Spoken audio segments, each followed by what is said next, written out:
प्राचीन काल में हिमालय की तलहटी में बिलासपुर नामक एक नगर बसा हुआ था।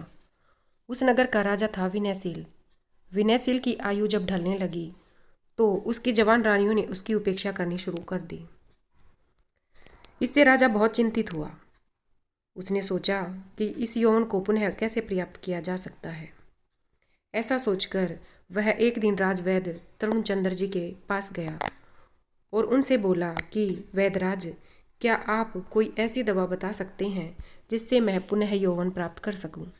राजा का प्रश्न सुनकर वैद्य ने मन में सोचा कि कितना मूर्ख है यह राजा, जो यह जानते हुए भी कि एक बार बूढ़ा हो जाने के बाद व्यक्ति फिर से जवानी प्राप्त नहीं कर सकता, फिर भी यह जवान होने की दवा प्राप्त करने को उत्सुक है।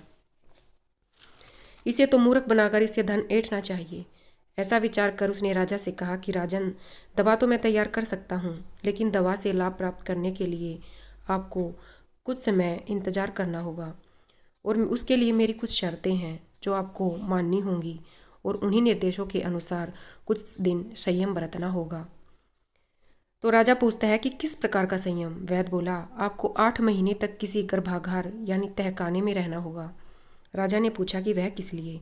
वैद्य ने बताया, राजन, सूर्य की रोशनी में वह दवा अपना वांछित प्रभाव नहीं पैदा कर पाती। वह दवा ऐसी जगह ही प्रभावकारी रहती है जहाँ सूर्य की रोशनी ना पहुँच सके। राजा ने कहा, युवावस्था प्राप्त करने के लिए हम इतना सा त्याग करने को तैयार हैं।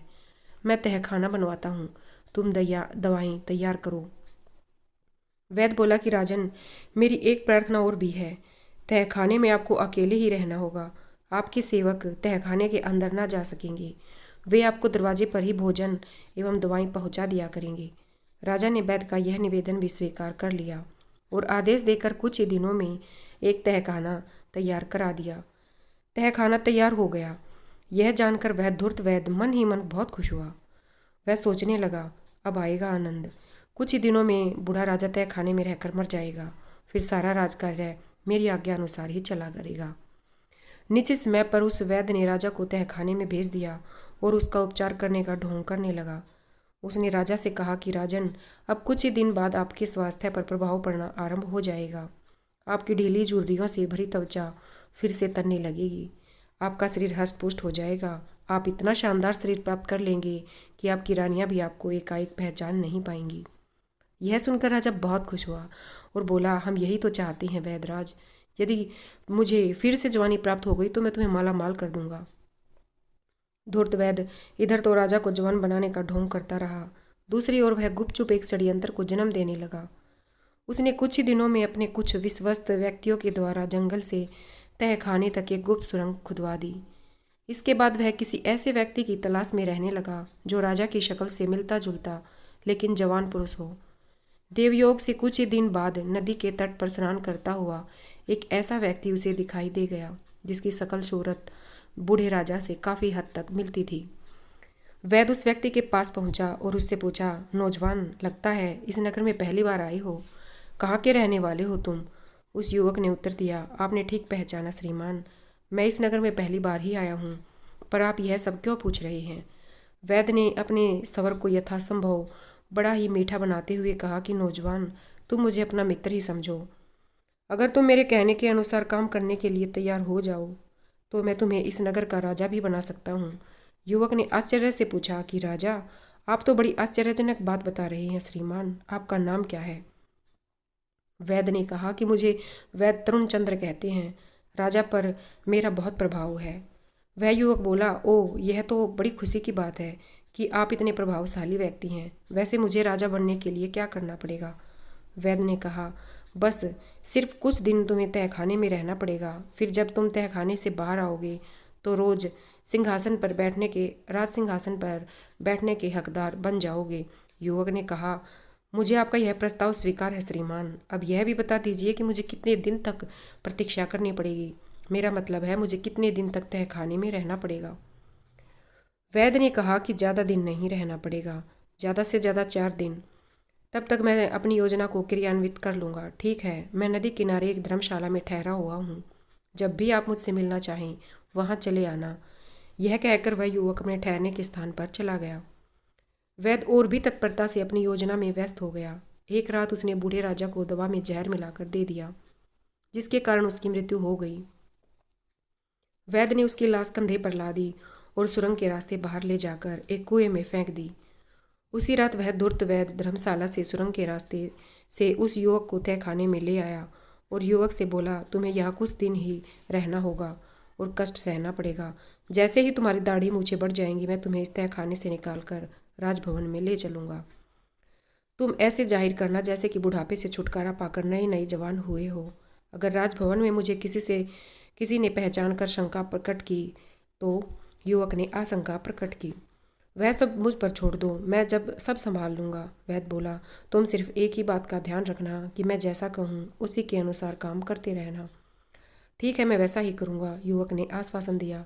तत्पश्चात वैद्य वहाँ से निकलकर राज दरबार में पहुँचा। उसने सभी सभासदों से के समक्ष कहा कि तुम सभी लोगों के लिए एक शुभ समाचार है।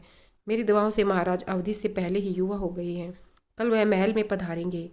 आप लोग उनके स्वागत के लिए तैयार रहना। हम अपने स्वामी के नव रूप का भरपूर स्वागत करेंगे, सभी सभासद ने एक स्वर में कहा।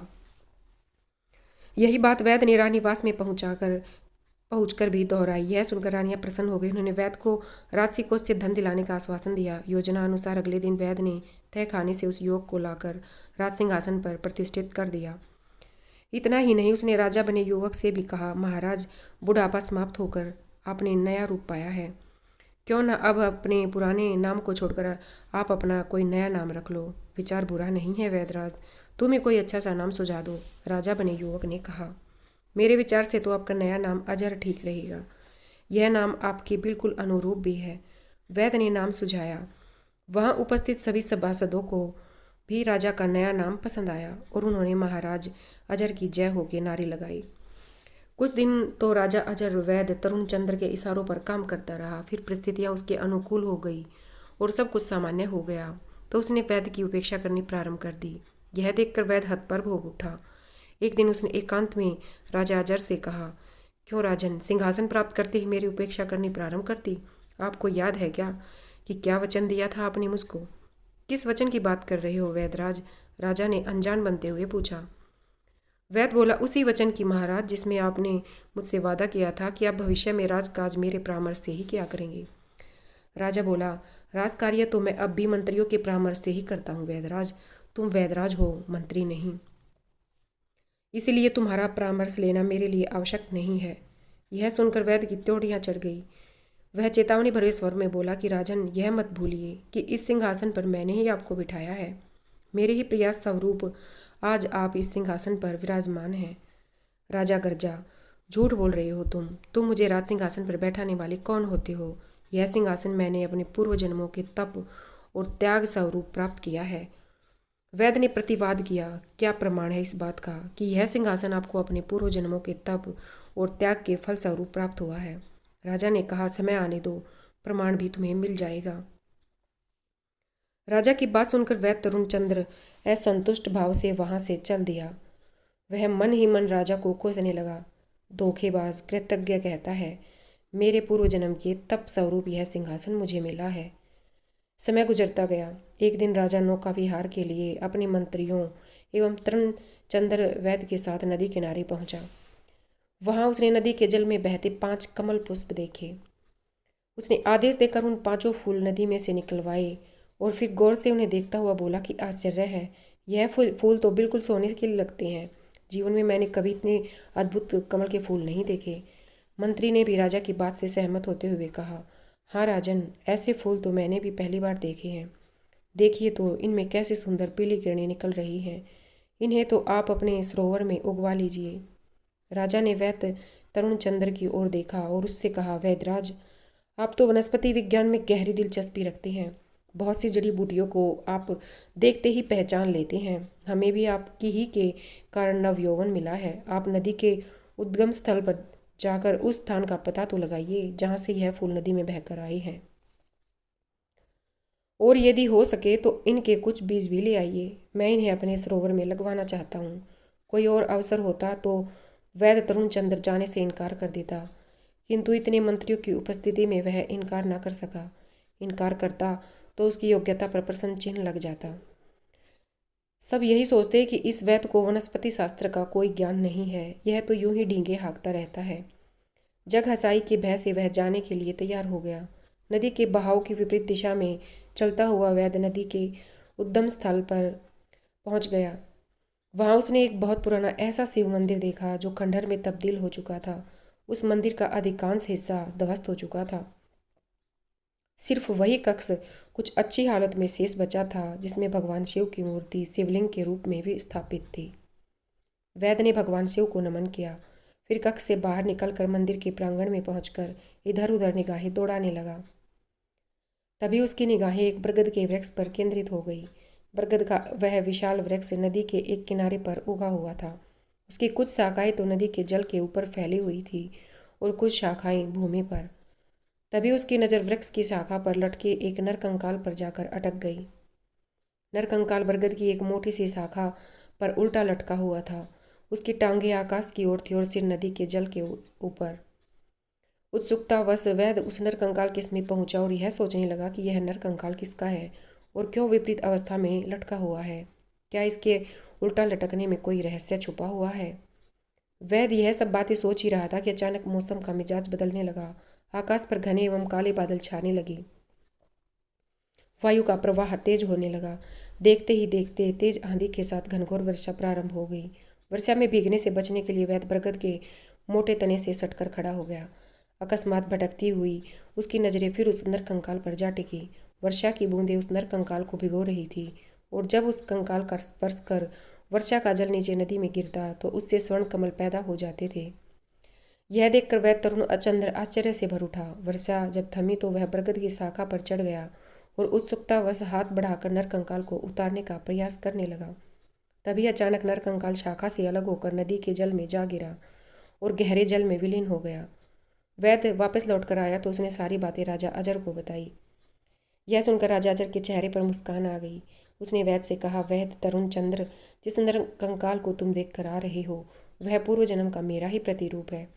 अपने पूर्व जन्म में वृक्ष पर उल्टा लटक कर मैं वर्षों तक शिव जी की तपस्या करता रहता था। मैं योगी था और तपस्या के दौरान ही मेरी मृत्यु हुई थी। वर्षों तक उल्टा लटका रहने से मेरे शरीर का मांस मज्जा सूख गया और मेरा शरीर नरकंकाल बन गया। और अब तो वह नरकंकाल विशेष नहीं रहा। अच्छा ही हुआ, मेरे पूर्व शरीर को मुक्ति मिल गई। यह सुनकर वैद्य ने कहा, वह सब तो ठीक है राजन, पर मेरी शिकायत अब भी अपनी जगह पर है। मेरे प्रयासों से आप राजा बने और अब आप मेरी ही उपेक्षा कर रहे हैं। राजा ने कहा, यही तो तुम्हारा भ्रम है। मैंने तुम्हें बताया तो है कि यह राजपाठ मुझे मेरे पूर्व जन्म के कर्म फल के कारण मिला है। तो क्या मेरे प्रयासों का कोई मूल्य नहीं है? वैद्य ने पूछा। राजा कहने लगा, तुमने जितने कार्य किए सब अपने स्वार्थ के कारण किए। मैं तो तुम्हारे कुछ ऐसे कुकृत्य को भी जानता हूँ जिनके कारण तुम्हें सूली पर लटकाया भी जा सकता है। यह सुनकर वैद्य तरुण चंद्र भय से काँप उठा। राजा ने जब उसे कांपते देखा तो कहने लगा, तुम्हें मुझसे भयभीत होने की कोई आवश्यकता नहीं। वैद्य तरुण चंद्र, विश्वास रखो, मैं तुम्हें सूली पर लटकाने का आदेश नहीं दूंगा, क्योंकि मैं जानता हूँ कि हानि लाभ जीवन मरण यह चारों बातें प्रभु की इच्छा से ही होती हैं। अपने पूर्व जन्म के कर्मों का फल मैं इस जन्म में राजा बनकर भोग रहा हूँ। तुम अपने कुकृत्य का कर्म फल अपने अगले जन्म में भोगो। यह भी संभव है कि तुम्हें या तुम्हारे कुकृत्यों का प्रतिफल इस जन्म में भी प्राप्त हो जाए। अब जाओ और उस दिन की प्रतीक्षा करो जब तुम्हें तुम्हारे कर्मों का प्रतिफल प्राप्त होगा।